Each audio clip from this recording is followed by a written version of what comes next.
శుక్రవారం మా లక్ష్మి నీకు సాటి అంటూ పట్టు చీర తెచ్చి బయట చుట్టమన్నాడు. సోమవారం జామురాత్రి తెల్ల చీర తెచ్చి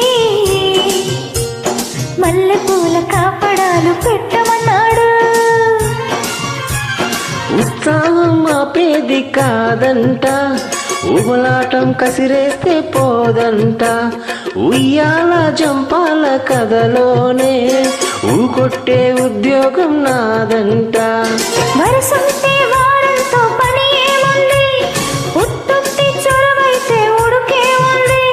మళ్ళీ కావాలన్న మనసు ఉన్నది. వామ్మో ఏం పిల్లది, ఎంత మాటన్నది. బాగున్నది కోడే ఈడన్నది. సిక్కుల పురి చెక్కిలి తనకుంది,